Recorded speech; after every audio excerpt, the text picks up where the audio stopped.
অন্তর্বর্তী সরকারের নিরাপদ ও অংশগ্রহণমূলক নির্বাচনের পরিবেশ তৈরিতে মনোযোগ দেওয়া উচিত। কি ধরনের নির্বাচনের জন্য মনোযোগ দিতে বলছে? নিরাপদ ও অংশগ্রহণমূলক। আপনি নিরাপত্তা করেন, অংশগ্রহণমূলক নির্বাচন আপনি কেমনে করবেন? আওয়ামী লীগ ছাড়া কেমন করে করবেন? এটা কিন্তু হিউম্যান রাইটস ওয়াচ বলতেছে। কালকে দেখবেন আরেকটা সংগঠন বলবে। আন্তর্জাতিক ভাবে কোন দেশ এ পর্যন্ত এই সরকারের এই পদক্ষেপের সমর্থন করে নাই।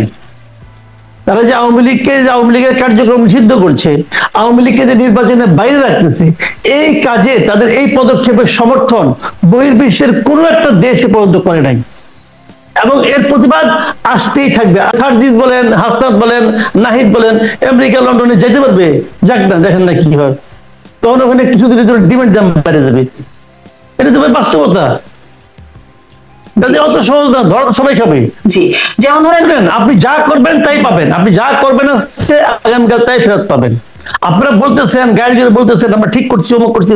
শুনেন, এই গভর্নমেন্টের সবচেয়ে বড় ভুলটা যেটা হয়েছে সেটা হলো যে একটা পলিটিক্যাল পার্টিকে তার কার্যক্রম নিষিদ্ধ করা। এটাই গভর্নমেন্টের সবচেয়ে বড় ভুলের মধ্যে একটা। এটা করে তারা এখন সিরিজ অফ এররের যে একটা চক্রের মধ্যে পড়ে যাচ্ছে। বিএনপির আবার অন্য ধান্দা আছে। বিএনপির ধান্দা হলো কোনো মতে তাইলে নাইলে করে ইলেকশনটা হইলেই হয়। ওনারা ওটার জন্য অনেক কিছু ছাড় দিতেছে, একটা পর একটা ছাড় দিচ্ছে না। একদম তো তেলের মানে বালতি নিয়ে গেছিল নিউ ইয়র্কে, যে বলে আসছে উনি নাকি ইউনুসের মধ্যে খেয়ে জিয়াউর রহমানের প্রতিচ্ছবি দেখতে পান। ওই প্রতিচ্ছবি দেখার পর দেশে আসার পর এখন আওয়াজ টাওয়াজ শুনি না, চুপচাপ আছেন। কিন্তু ওনাদের লক্ষ্যটা কি? যে কোনো ভাবে কোন রকম বাধা বিঘ্ন ছাড়া কোনো মতো খালি ফেব্রুয়ারিতে নির্বাচনটা হয়ে যায়। গণমাধ্যমগুলো নাকি এখন মানে পত্রিকাগুলো অনেক বেশি স্বাধীনতা পেয়ে গেছে, এইটা একটু আপনার কাছ থেকে শুনতে চাই। পত্রিকাগুলোকে আসলেই এখন অনেক বেশি স্বাধীনতা পেয়ে গেছে? এটার বিশ্লেষণের সাথে সাথে ওটাও শুনবো, যদি স্বাধীনতা পেয়ে যায় তাহলে ওই আখের গোছাচ্ছেন উপদেষ্টারা, যেটি নাহিদ ইসলাম বলছেন, সেই বিষয়গুলো কোথায় আসছে না কেন? বা আপনি যে বলছিলেন যে মানে 8 জন উপদেষ্টার গোয়েন্দা তথ্য আছে, একজন বললেন সেগুলো সব উড়িয়ে দেওয়া হলো। বা ধরেন আসিফ মাহমুদ, তার যে চাঁদাবাজির কথা আসলো, সেখানে আসলো একজন মানে তারই সহকর্মী মানে সহযোদ্ধা রিয়াদ নামের একজন, যাকে ধরা হলো, তিনি বললেন কেমনি তিনি চাঁদাবাজির সাথে জড়িত ছিলেন। সবকিছু করার পরে কোনো কিছু গেল না। মানে গণমাধ্যমগুলো কি আসলেই বেশি স্বাধীনতা ভোগ করছে? করলে এগুলো কেন আসছে না সামনে? শুনেন, গণমাধ্যমের স্বাধীনতাটা এটা বহুত পিকুলিয়ার একটা বিষয়। আপনি নিজেও গণমাধ্যমে অনেকদিন ছিলেন বাংলাদেশে, এখনো বাইরে থেকে করছেন কাজগুলো, আপনি এগুলো সব জানেন। আমি তবু আপনাকে বলি, আমাদের গণমাধ্যম স্থায়ীভাবে পঙ্গু হয়ে গেছে, একদম স্থায়ীভাবে পঙ্গু হয়ে গেছে। আপনি দেখবেন মাঝে মাঝে দেখবেন যে কিছু পোষা পাখি আছে, খাঁচার মধ্যে পাখি পালে, টিয়া পাখি। আমাদের বাড়িতে একটা ছিল, দেখতাম। সেই টিয়া পাখিটা অনেকদিন পরে না একদিন ওর দরজাটা খুলে দেওয়া হয়, খাঁচার মুখটা, সে আর যায় না কোথাও। সে যে গাছে উঠতে হবে ভুলে গেছে, সে না উঠতে উঠতে ওরা ভুলে যায় পাখি। তো আমাদের গণমাধ্যম হচ্ছে এরকম জিনিস। আমাদের গণমাধ্যম, আমি মনে করি আমাদের গণমাধ্যম মানে এটা একদম ভাবে কি বলবো, এটাকে আমি আগেও বহুবার বলেছিলাম, এটা বিকৃত হয়ে গেছে। বিকৃত বলতে আমি দুইটা শব্দ বলছি, একটা কয় রিকার দিয়ে, একটা কয় রফলা ঋষিকার দিয়ে। দুইভাবে এটা বিকৃত হয়ে গেছে, বিক্রি হয়ে গেছে এবং হয়ে গেছে। তো এটা যে কারণে তারা পারে না। আমাদের মিডিয়ার মতো মানে এত হতাশাব্যঞ্জক অবস্থানে আর কোনো পেশা আছে কিনা আমি জানি না। আপনি দেখবেন আওয়ামী লীগ সরকার চলে গেছে, সবচেয়ে আগে পরিবর্তন হয়েছে কি? সবচেয়ে আগে চট দখলের মতো করে কি দখল হয়েছে? মিডিয়াগুলি দখল হয়েছে। আপনি যে মিডিয়ায় ছিলেন সেই মিডিয়ার প্রধানের পদ দখল হয়ে গেছে। আগের জন চলে গেছেন, পরের জন এসে যে আসছেন অন্য পার্টি থেকে আসছেন, বিএনপি থেকে আসছেন। অন্যান্য মিডিয়াগুলো প্রত্যেকটা মিডিয়ার প্রধান দেখেন চেঞ্জ হয়ে গেছে। যারা আসছে তারা কি আসলে অধিকতর যোগ্য ব্যক্তি না? তাদের মূল পরিচয় হলো তারা একটা রাজনৈতিক দলের কেয়ারফে আসছেন, যে যেভাবে পারছেন ঢুকছেন। তো এই মিডিয়াগুলো ধরেন আগে আওয়ামী লীগের মিডিয়া ছিল, ধরেন আওয়ামী লীগের লিডাররা, আওয়ামী লীগের সাহেবরা মিডিয়াগুলি মাতবরি করতো, তারা মিডিয়ার পলিসি মেকার ছিল, তারা আওয়ামী লীগের পক্ষে থাকতো। তখন স্বাধীনতা বলতে কি? তারা যেটা বলতো ওইটাই স্বাধীনতার মানে, তাও তোমার তারা খুব স্বাধীন। এখনকার যারা মিডিয়া আছে এরাও স্বাধীন, এরা এই সরকারের অধীনে স্বাধীন, তারা বিএনপির অধীনে স্বাধীন, তারা জামাতের অধীনে স্বাধীন, এটা হলো কথাটা কেমন জানেন, একটা কথা বলি, যেমন একজন বলল যে তোমরা সবাই আমার অধীনে আছো এবং আমার অধীনে তোমরা সবাই স্বাধীন। বুঝতে পারছেন? প্রথমত আপনি মেনে নেবেন আপনি ওনার অধীনে আছেন, তারপরে আপনি স্বাধীন। কতটুকু স্বাধীন আপনি পাবেন? তো ওই জিনিসটাই হচ্ছে আমাদের বর্তমান মিডিয়াগুলো। আপনার প্রেস সেক্রেটারি যে কথাটা বলেছেন, ওনার কথাগুলো অর্থ হয় না, এটা একটা অর্থহীন কথা। উনি আগে একসময় উনি টকশো করতেন এবং টকশোতে যাইতেন, ওনার সঙ্গে একজন থাকতো, থাকার পর উনি পরে একসময় দেখলেন যে বহুত ঝামেলা হয়ে যায়, কারণ যার সঙ্গে যার সহ আলোচক এমন এমন প্রশ্ন করে সে উত্তর দিতে পারে, দেখছি আমি। কাজেই আপনি কি করছেন? এটা আপনি নিজেকে, আপনি প্রেস সেক্রেটারি, এই ক্ষমতাটা প্রয়োগ করে আপনাকে একা দিতে বাধ্য করছেন। এটার নাম স্বাধীনতা? মিডিয়া এগুলো স্বাধীনতা ভোগ করতেছে না।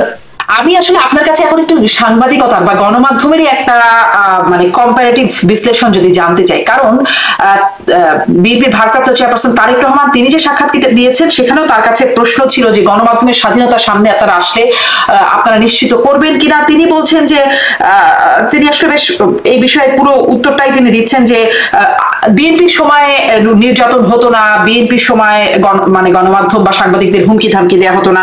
তিনি বলছেন আমি বলতে পারবো স্বৈরাচার সময় একটু কোটি করি, স্বৈরাচারের সময় বহু সাংবাদিক থেকে বিভিন্ন জায়গা থেকে ফোন করে বিভিন্ন রকম ভয়ভীতি প্রদর্শন ধমক দেওয়া হতো, বিএনপির সময় এগুলো করা হয়নি, কারণ তখন সংবাদপত্রে যে খবরগুলো প্রকাশিত হয়েছে তৎকালীন বিএনপি সরকার সম্পর্কে আমার সম্পর্কে যে খবরগুলো প্রকাশিত হয়েছে যদি ওই রকম হতো তাহলে কিন্তু ওইরকম খবর প্রকাশিত হতো না। অর্থাৎ বিএনপির সময় যদি অত্যাচার নির্যাতন থাকতো তাহলে খবরগুলো প্রকাশিত হতো না স্বাভাবিকভাবে, যা হয়নি বিগত সরকারের সময়, স্বৈরাচারের সরকারের সময়। কাজেই আপনাকে আমি গ্যারান্টি দিয়ে বলতে পারি বিএনপি অতীত সরকারের সময় যেরকম সাংবাদিকদের গুম করা হয়নি, সাংবাদিকদের নির্যাতন করা হয়নি, সাংবাদিকদের দেশ ছেড়ে যেতেও বাধ্য করা হয়নি, ইনশাল্লাহ ভবিষ্যতেও হবে না। মানে বিএনপির সরকারের সময় অতীতে যেমন সাংবাদিকরা নিরাপদে ছিল, তাদের উপর কোনো নির্যাতন হয় নাই, হুমকি ধামকি থাকে নাই, ভবিষ্যতেও থাকবে। কেমন ছিল বিএনপি সরকারের সময়? আসলে আসলে কি সাংবাদিকরা কোনো রকম তখন? এখানে আমি দুটো কথা বলি। ওনার কথা দুই ধরনের কথা আছে।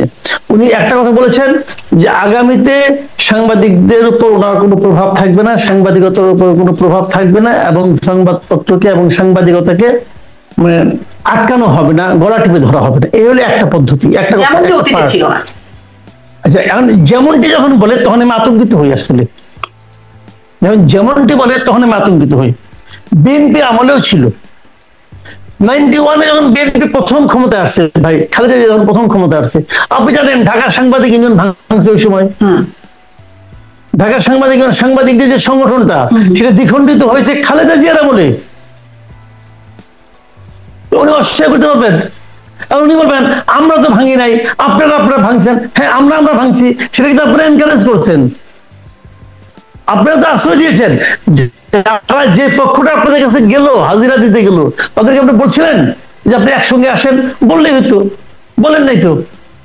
সেই যে ভাঙলো সাংবাদিক ইউনিয়ন কিন্তু এখনো দ্বিখণ্ডিত, এখনো সাংবাদিকও দ্বিধা বিভক্ত, এবং এই দ্বিধা বিভক্তি এমন একটা পর্যায়ে পড়ছে, এই যে আমরা আজকে সাংবাদিক বলতে যে দালাল সাংবাদিক বলি, বুঝি কেন বুঝি? এটা ওই কারণে 91-এ সরকারের কাছে বিএনপি সাংবাদিক ভাইঙা একটা গোষ্ঠী বিএনপি দালালি করলো, আরেক গোষ্ঠী অবহেলিত থাকলো। 96 এসে অবহেলিত গ্রুপ আবার দালালি শুরু করলো, আবার আগের গ্রুপটা অবহেলিত হয়ে গেল।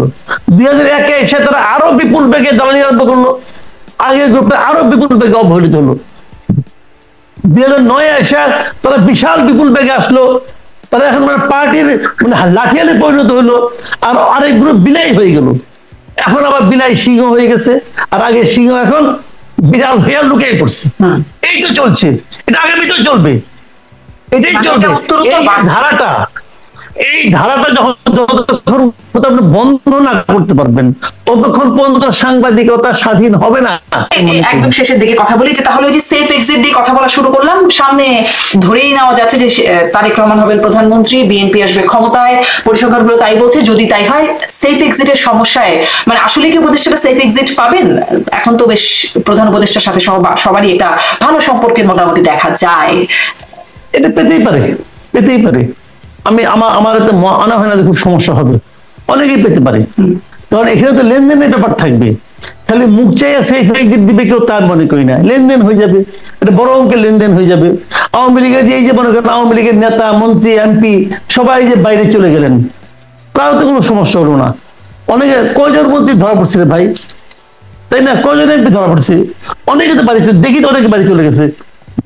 জি। আপনি কি মনে করেন বড় অঙ্কের লেনদেন হয় নাই? হয়েছে, সবারই বড় অঙ্কের লেনদেনের মাধ্যমে তারা গেছে। টাকা পয়সা ইনকাম যা করছিল অনেক, একটা বড় অংশ একজন কাউকে না কাউকে দিয়ে যেতে হয়েছে, ওখানেও তখন লেনদেন হবে, লেনদেনের মাধ্যমে যাবে। জি, মানে সেফ এক্সিট মানে আসলে দেশ থেকে বিদেশে চলে গেলে হবে। সৈয়দ রেজওয়ানা হাসানও বলছেন, উপদেষ্টা, তিনিও বলছেন যে তিনি দেশেই ছিলেন, দেশেই থাকবেন, তার আসলে এক্সিটের প্রয়োজন হবে না। তাহলে আসলে বাইরে থেকে যারা এসে উড়ে এসে জুড়ে বসেছেন তাদের সেফ এক্সিটের তাদের দরকার। তাদের হতে মানে যারা দেশে ছিলেন, দেশে আছেন, যেটা বলেন উনি, এটা বলার জন্য বলেন না ভাই, এটা বলার জন্য বলেন। ওই যে আপনি মানে আছে কিনা যাই না, ওই আওয়ামী লীগ সরকার থাকতে একবার ওই যে ঠিকানা তখন ডয়চে ভেলেতে খালিদ মহিউদ্দিনের একটা টক শো হইতো একটা, ওইখানে একবার একটা টক শোতে আমিও ছিলাম, আমার সঙ্গে ওই যে আপনার বিবি হারুন ছিল। তো খালিদ মহিউদ্দিন হারুনকে জিজ্ঞাসা করছিলেন যে যদি সরকার পতন হয় আপনি পালাবেন কিনা। তখন তুমি বলছেন আমি পালাবো কেন, আমি একজন সরকারের একজন বিসিএস কর্মকর্তা, আমি সরকারি চাকরি করি, সরকার পরিবর্তন হতেই পারে, আমি কেন পালাবো, আমি পালাবো না বলছিলেন। সবচেয়ে আগে পালাইছিলেন যে দেয়াল টপকে পলাইছিল না, ও বলে অনেকে, অনেকে বলে ওবায়দুল কাদের বলে নাই পালাবো কেন, পালাইলে পরে বিয়ে মির্জা ফখরের বাড়িতে যাব, গেছিল তার বাড়িতে, গেছিল, পালাইছে, ওগুলি বলে। রিজওয়ানা হাসান তো এখন ওই ওবায়দুল কাদের বর্ণনা হয় নাই, কাজেই ওগুলি বলে। মানে সময় আসলে বলে দেবেন যে তারা আসলে তাদের এক্সিটটা কেমন হবে। অনেক ধন্যবাদ জনাব মাসুদ কামাল। দেখা যাক সামনে। একটা প্রসঙ্গ মানে বাদ পড়ে গেল, একটু ছোট্ট করে জিজ্ঞাসা করে ফেলি, আসলে ভাবছিলাম শেষ করে দিই। সেটা হচ্ছে জাতীয় ঐক্যমত কমিশন। একদম ছোট্ট করে একটু শুনি যে সেখানে শেষ হয়ে গেল জাতীয় ঐক্যমত কমিশনের যাবতীয় আয়োজন, সেখানে শেষ পর্যন্ত ঐক্যমত হয় নাই। গণভোট প্রসঙ্গে জুলাই সনদ বাস্তবায়ন কিভাবে হবে, গণভোট কিভাবে হবে, সেই প্রসঙ্গে কোনো এখনো পর্যন্ত ঐক্যমত হলো, মানে ঐক্যমত না হয়ে শেষ হলো। তাহলে আসলে কি হবে, ঐক্যমত না হলে কি হবে, পরিণতি কি হবে? যে জিনিসের শুরুটাই হচ্ছে জোড়াতালি দিয়া, ওটা শেষ আর কি হবে, শেষ তো এটাই হবে। আমি শুরু থেকে তো এই প্রক্রিয়াগুলি বিরোধিতা করছিলাম, এটা কিছু হবে না ভাই, এইভাবে হয় না। টিচার দিয়া, এনজিও দিয়া পলিটিশিয়ানদেরকে ঐক্যমত আনানো যায় না। এরা রাজনীতির কি বুঝেন ভাই? এই বুঝেন আল্লাহ মজুমদার, আলী রিয়াজ, এরা রাজনীতির কি বুঝে? বাংলাদেশের রাজনীতিটা বুঝে? আলী রিয়াজ সাহেব থেকে আমেরিকা মাস্টারি করে, ওটাই করেন, এনেছেন কেন? আপনার কথা কে শুনবে? শুনেন, আমি একটা কথা বলি আপনাকে, এরা এখন কোনোভাবে জোড়াতালি দিয়ে একটা শেষ করতে চায়, নিয়ে আসছে গণভোট। ঠিক আছে, গণভোট হবে। এখন গণভোট কখন হবে? গণভোটে কিন্তু মোটামুটি সবাই রাজি। কবে হবে গণভোট? কেউ বলতেছে আগেই হতে হবে, নভেম্বরে হতে হবে, ডিসেম্বরে হতে হবে, কেউ বলতেছে না একদম ইলেকশনের দিন হতে হবে। ভালো কথা, হইলো ধরেন, শেষ পর্যন্ত এখানে একটা মাঝামাঝি অবস্থায় পৌঁছতে পারে, আমি জানি না কি হবে। যদি গণভোট হয় তাইলে কি হবে? গণভোট কি এই 84টা সাবজেক্টের উপর হবে? এর মধ্যে অনেকগুলির মধ্যে নোট অফ ডিসেন্ট আছে, সেগুলির ব্যাপারে গণভোট কি হবে? শুনে আমি একটা ঘটনা বলি আপনাকে। অনেক আগে পাকিস্তানের শাসক ছিল না জিয়াউল হক, উনি একবার গণভোট করছিল একটা। সেই গণভোটে ছিল দুইটা ইস্যু। একটা হলো যে আপনি পাকিস্তানে ইসলামী শাসন চান কিনা, আর 2 নম্বর হলো আপনি প্রেসিডেন্ট হিসেবে জিয়াউল হককে চান কিনা।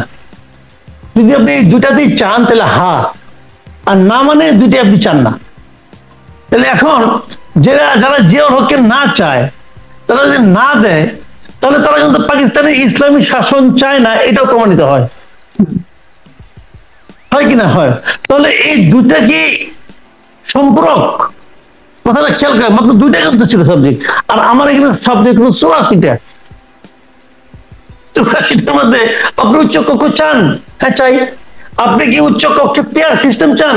না, আমি উচ্চ কক্ষ চাই কিন্তু পেয়ার চাই না। কিন্তু হা বললে তো দুটার মধ্যে হা হয়ে যায়। তাহলে এটা কি, এটার নাম রেফারেন্ডাম? পৃথিবীর কোন দেশে রেফারেন্ডাম একাধিক বিষয়ের উপর একবার হয় না। একবারে রেফারেন্ডাম একটা ইস্যুর উপর হয়, একটা সিঙ্গেল সাবজেক্টের উপর হয়। মানে জোড়াতালি একটা সীমা আছে। তারপরে ধরেন কথায় কত ধরলাম, হলো 84টা হতে, সেখানে মনে করেন হা পরিবর্তে না হলো, তাহলে কি হবে? তাহলে কি হবে? না জয়যুক্ত হতেই পারে। আওয়ামী লীগের সবাই না, আওয়ামী লীগের তো ভোট তো আছে, নাতে ভোট দিল, বিএনপির অনেক অনেক লোক এতে পছন্দ করে নাই, তারাও না দিতে পারে, তখন কি হবে? পেয়ে গেলে ভাই জগা খিচুড়ি, বাদ দেন, এগুলি বলে লাভ নেই।